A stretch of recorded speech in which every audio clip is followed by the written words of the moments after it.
तो आज हम डिस्कस करेंगे डिवीज़न की प्रॉपर्टीज़ के बारे में, डिवीज़न के बारे में। ठीक है, तो आपको पता है कि जो डिवीज़न है वो मल्टीप्लिकेशन का इन्वर्स है। ठीक है, मतलब उल्टा है उसका। ठीक है, तो देखो अभी तक आपने ऐसी डिवीज़न सिंपल करी होगी कि 4 है यहाँ पे। ठीक है, उसको डिवाइड करो बाय 2। तो आपको पता है डिवाइड करने के लिए क्या करते हैं हम, 4। ठीक है, जो बड़ी वाली टर्म है वो अंदर रखी, बाय 2 उसने बोला है तो 2 के साथ डिवाइड करना है। तो आपको पता है 2 के टेबल पे 4 2 पे आएगा, तो ये आपके पास आ जाएगा 2 × 2 = 4। ठीक है, तो इसका रिमाइंडर आ गया आपके पास 0। ठीक है, तो ऐसे क्वेश्चंस आपने किए होंगे अभी। तो पहले हम ये है सिंपल डिवीज़न की, इसको 8 है उसको 4 से मल्टीप्लाई करो। ठीक है, 12 है उसको 6 से मल्टीप्लाई करो, 50 है उसको 5 से मल्टीप्लाई करो। तो ये सिंपल डिविजन्स के मेथड हैं।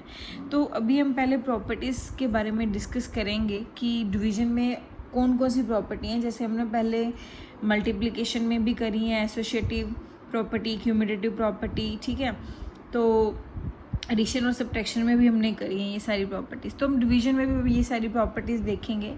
तो वन बाय वन हम पहले डिस्कस करते हैं प्रॉपर्टीज़ के बारे में, डिवीज़न की प्रॉपर्टीज़ के बारे में। ठीक है, प्रॉपर्टीज़ ऑफ डिवीज़न।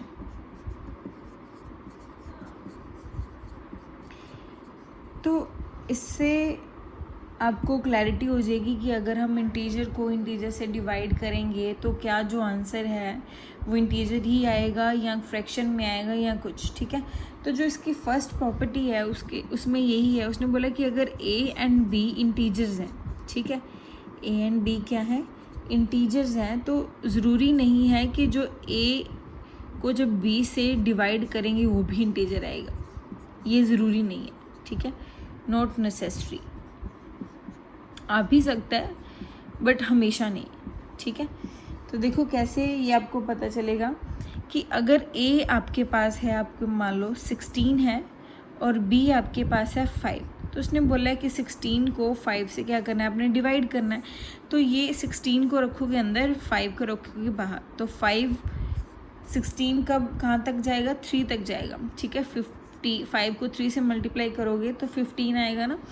तो यहाँ से देखो 6 में से 5 जाएंगे, यहाँ पे 1 आएगा। ठीक है, तो यहाँ पे रिमाइंडर आ गया 5। अच्छा, फर्दर अगर सॉल्व करेंगे इसे तो देखो यहाँ पे आ जाएगा एक पॉइंट। क्यों? क्योंकि इसके बाद कोई टर्म नहीं है ना, तो जब भी हमने यहाँ से कोई ज़ीरो नीचे लेके आनी है तो यहाँ पे हमें पॉइंट लगाना पड़ेगा। तो ये आ गया 10, तो इसका आपके पास 10 किस पे जाएगा, 2 पे जाएगा। ठीक है, तो यहाँ पे आ जाएगा आपके पास 3.2 आंसर आ जाएगा। बट जो 3.2 है ना वो इंटीजर नहीं है, वो फ्रैक्शन है या डेसिमल बोल सकते हो। ये कौन सा नंबर है, डेसिमल नंबर है। डेसिमल नंबर वो होते हैं जहाँ पे पॉइंट लगा है। ठीक है, तो ये इसकी फर्स्ट प्रॉपर्टी है। उसने बोला कि अगर ए को बी से डिवाइड करोगे तो ज़रूरी नहीं है कि अगर ए इंटीजर है और बी इंटीजर है तो जो डिवाइड करने के बाद आंसर आएगा वो भी इंटीजर ही होएगा।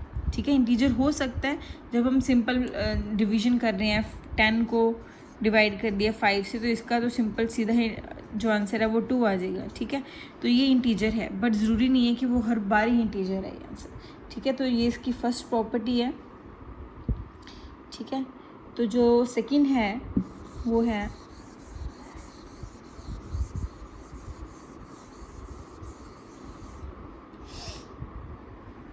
सेकंड में उसने क्या लिखा है, उसने बोला if A is an integer and A is non zero then A divide by A is 1।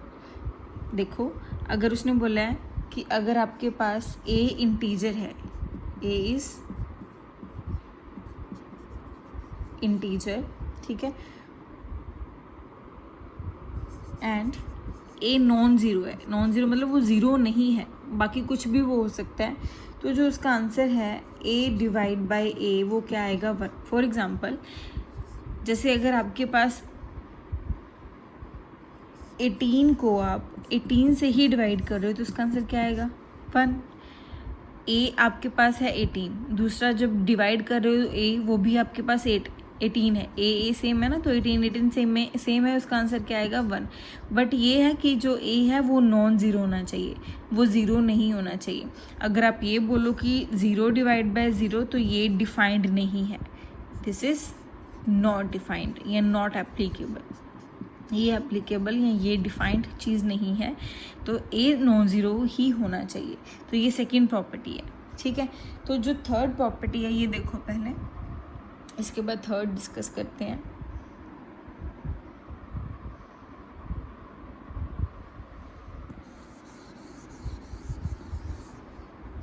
Third property है, देखो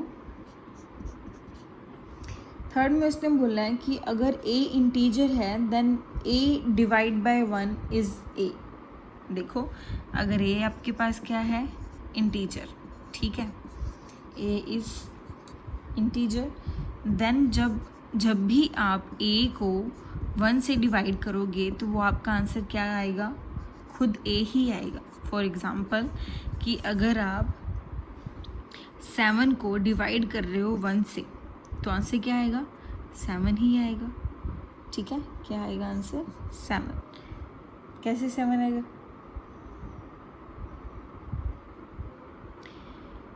ठीक है, ये तो सिंपल डिवीजन है ना, ये तो आप कर सकते हो। उसके बाद देखो अगर आपके पास है, ये तो पॉजिटिव थे दोनों, ठीक है, अगर ए नेगेटिव भी हो सकता है ना, तो अगर ये 6 को -6 को डिवाइड करोगे 1 से, ठीक है, तो वो क्या आएगा, -6।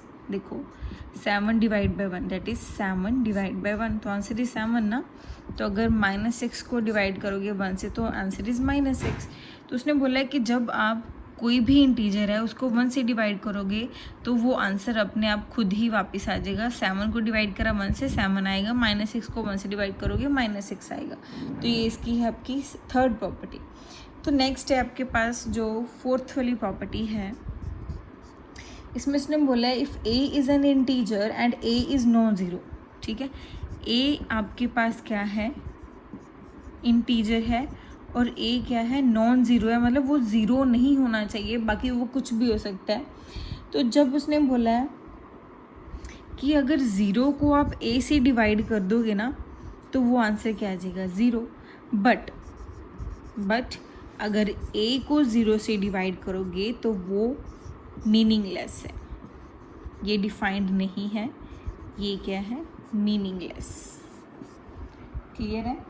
फॉर एग्ज़ाम्पल कि अगर आप मान लो ए आपके पास है 4, ठीक है, उसने बोला अगर आप 0 को 4 से डिवाइड कर दोगे, जैसे 0 डिवाइड बाय 4, तो इसका आंसर आ जाएगा 0।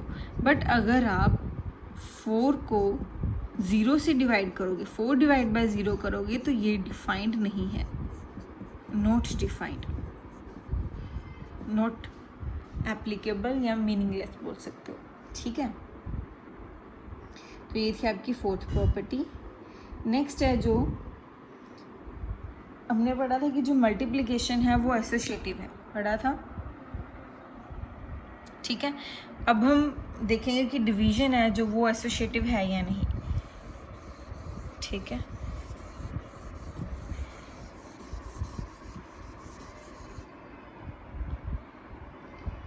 तो इसमें क्या था आपके पास, ये है आई थिंक फिफ्थ प्रॉपर्टी। तो इसने बोला है कि अगर ए को पहले बी से डिवाइड कर दोगे फिर उसको सी से डिवाइड करोगे तो वो इक्वल नहीं आएगा किसके, जब ए को बाद में डिवाइड करोगे बी और सी को पहले डिवाइड करोगे। तो मान लो आपके पास ए आपके पास है -8, बी है आपके पास 4 और सी है आपके पास -2, ठीक है।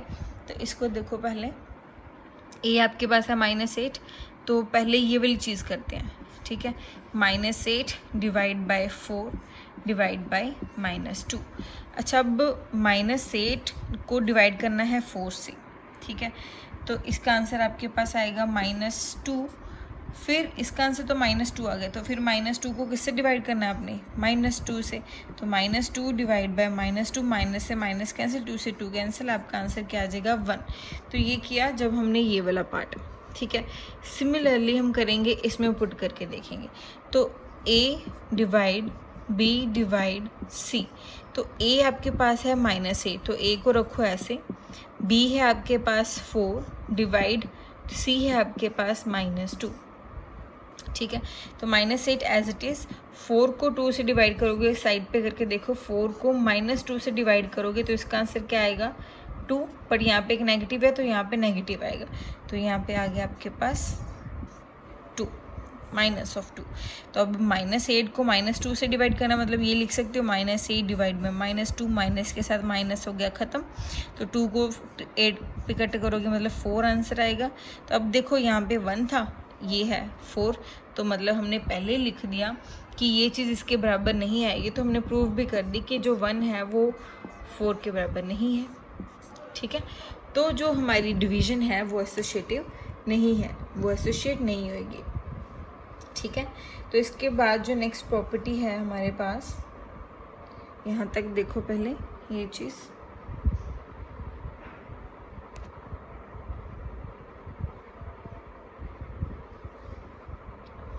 उसके बाद करते हैं हम इसकी 6th प्रॉपर्टी।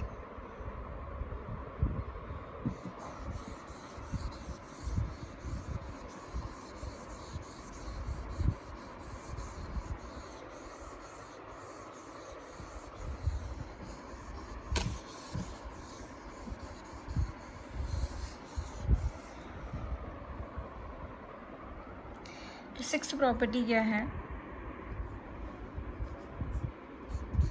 इसमें उसने बोला है आपको कि if a b c are non zero integer, a b and c वो क्या है, नॉन ज़ीरो इंटीजर्स हैं। नॉन ज़ीरो मतलब वो ज़ीरो नहीं है, ज़ीरो के अलावा वो कुछ भी है, 1 है 2 है 3 है 4 है, ठीक है, वो नॉन ज़ीरो नहीं है, ठीक है। फिर उसने बोला है कि जब ए है वो क्या होगा, बी से ग्रेटर, ठीक है, ए क्या आएगा, बी से ग्रेटर, देन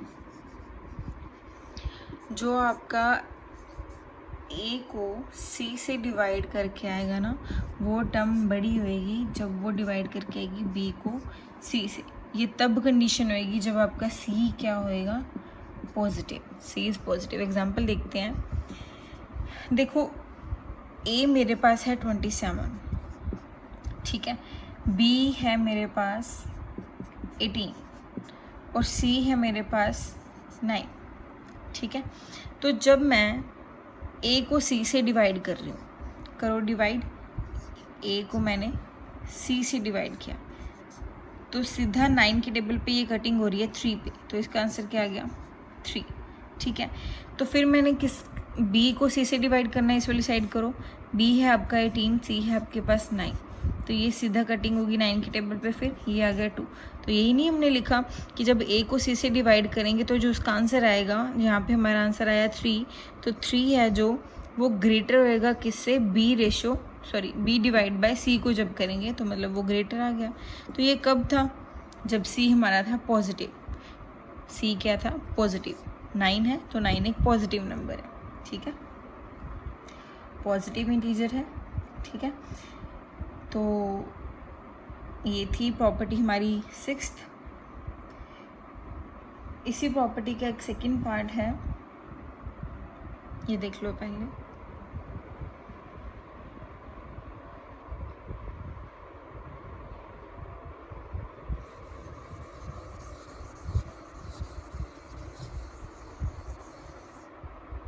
उसके बाद है आपके पास, उसने बोला है कि अगर हमारे पास ए को सी से डिवाइड कर रहे हो, ठीक है, वो लेस हो जाएगा बी को जब सी से डिवाइड करो, कब, जब सी क्या आएगा नेगेटिव। अभी हमने पॉजिटिव लिखा था तो वही चीज़ें लिखो कि ए हमारे पास 27 है, बी हमारे पास 18 है और जो सी है हमारे पास -9 है। तो ए को सी से डिवाइड करो, ए इज़ 27, सी से डिवाइड करा इज़ -9, तो 9 को 27 पे कट करेगा 3, तो माइनस सिंबल है यहाँ पे, तो ये -3 आएगा। तो सिमिलरली बी को सी से डिवाइड करो, बी है आपके पास 18, सी है आपके पास -9, 9 की टेबल पे कट हो जाएगा 18, तो 2 है, यह साथ में नेगेटिव सिंबल है, यहाँ पे नेगेटिव आएगा। तो आपको पता है कि जो -3 है इज़ लेस देन -2, ठीक है। जब आप नंबर लाइन पे देखते हो ना, ये है आपके पास, ये आपके पास 0 है, इस वाली साइड आपके पास पॉजिटिव नंबर्स हैं, इस वाली साइड आपके पास नेगेटिव नंबर्स हैं, ठीक है। तो जब आपके पास -1 -2 -3, तो -1 -2 से बड़ा है, -2 बड़ा है -3 से। तो ये हो गया ना कि A रेशो जो C है वो छोटा हो जाएगा, लेस हो जाएगा B डिवाइड C से, ठीक है। तो हमने ये प्रूव कर दिया। तो ये थी कुछ डिवीजन की जो प्रॉपर्टीज़। इसके बाद हम इसकी एक्सरसाइज शुरू करेंगे 1C, ठीक है।